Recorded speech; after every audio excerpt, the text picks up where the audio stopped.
The dictatorial and oppressive regime of Robert Mugabe's ZANU-PF party and the economic downturn of Zimbabwe has, for decades, kept international attention firmly focused on this part of southern Africa. But the current crisis unfolding in the wake of the March 29th elections has put Zimbabwe under a harsher global spotlight than ever before.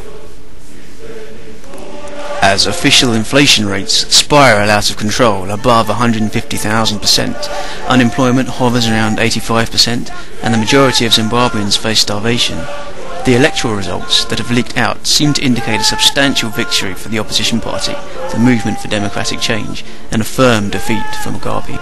But Robert Mugabe, widely accused of being addicted to power, was never expected to respond well to a strong opposition.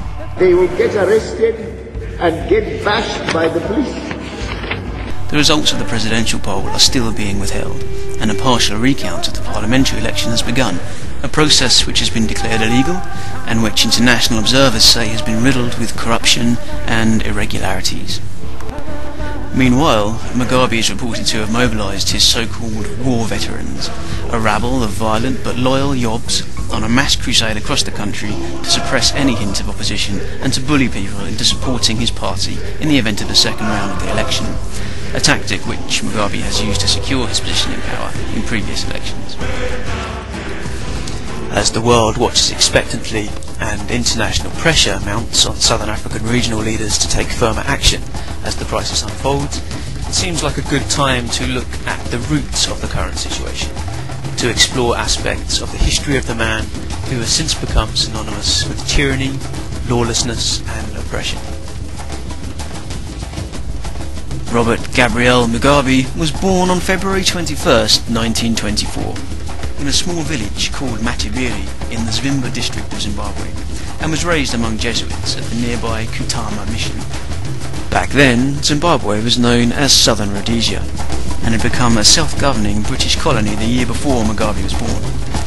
As he grew up, Mugabe soon experienced the harsh economic realities of black life in a British colony, where whites had been allocated most of the good quality land. When he was only 10 years old, Mugabe's father, Gabriel, left his family and remarried in Bulawayo. It has been said that this event had a deep and profound impact on Mugabe, instilling in him a fear of abandonment and an inferiority complex. He tried to compensate for the loneliness by becoming very close to his mother, and by losing himself in books and stories, developing a particular fondness for the tales of uprising and revolution told him by the influential Irish priests who surrounded him. His mother often told him that he was to be the achiever who rose above everyone else, the leader chosen by God himself. While the quiet aloofness of the young Mugabe led to merciless teasing from his schoolmates, who would often call him a coward and a mummy's boy, his response was always that one day he would get even and show them all. Over the following years, as a wave of black nationalism swept the African continent, Mugabe continued to find salvation in the world of learning. He qualified as a teacher, and in 1949 gained a scholarship to Fort Hare University College in South Africa, where the young Nelson Mandela had studied 10 years before, an exclusive institution that provided an elite education to black students. It was here that Mugabe first became exposed to political ideologies, and Marxism in particular. He started to formulate his own ideas about ways and means to overthrow the British government of Rhodesia, and, perhaps surprisingly, was heavily influenced by Gandhi's policies of peaceful resistance. When he returned to Rhodesia, Mugabe went back into teaching, but found time to gain 2 more degrees, again by correspondence courses, from the University of South Africa and the University of London, before accepting a teaching post in the newly liberated Ghana. In the heady atmosphere of nationalism and black self-determination that permeated Ghana's population, Mugabe became indelibly impressed by Marxist politics, and also by a young lady, Sally Heffron, whom he married in 1961. Meanwhile, back in Rhodesia, black resentment against white minority rule was gaining momentum, and a black nationalist movement started to take form. While back in Rhodesia, on leave from his teaching job in Ghana, Mugabe became swept up in the movement, which was fronted by the National Democratic Party. The NDP was giving voice to its own vision of the country's future, even giving it a new name, Zimbabwe. The word, which means literally houses of stone, was taken from the name of the large stone-walled ruins now known as Great Zimbabwe, which centuries before had been the royal capital of an ancestral black civilization. Very quickly, Mugabe was elected as the public secretary of the NDP, and the party continued to challenge white minority rule. Concerned by the growing unrest, the British government called for dialogue between the NDP and the Rhodesian government. The result of the talks was a new constitution, signed in 1961, but it only offered blacks a token representation in Parliament, and offered no prospect of an end to minority rule. Mugabe was one of the strongest opponents of the constitution, and shortly after it was signed, the NDP stepped up their rebellion, looting shops, burning schools, and intimidating any black people who did not support their party. In response, Ian Smith banned the organisation, but it was quickly reincarnated under the name ZAPU, the Zimbabwe African People's Union. Its violent campaign of intimidation and terror increased until it too was banned. Meanwhile, a white backlash had been brewing, resulting in the establishment of the Rhodesian Front Party in 1962, which won an election that same year and took power under Winston Field and later Ian Smith. The Rhodesian Front opposed a transition to black majority rule and felt threatened by Britain's policy of handing colonies over to African rulers.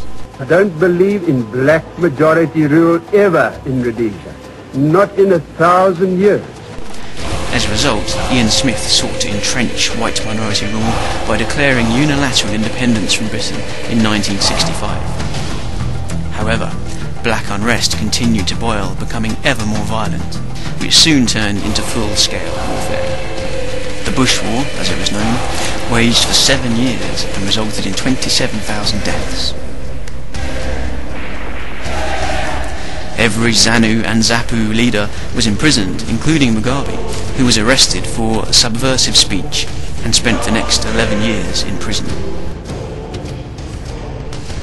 Mugabe made the most of his time in prison, using it to gain 3 further degrees, again by correspondence courses, from the University of London.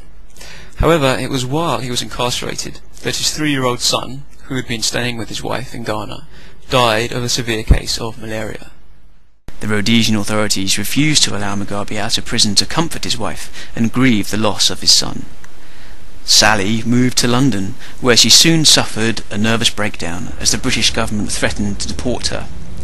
A series of letters from Mugabe to the British government pleading with them not to deport Sally fell largely on deaf ears for nearly a year. Although Sally was eventually granted permission to stay in London, it has been suggested that during this period of vulnerability and denial, Mugabe developed a festering hatred for all things British.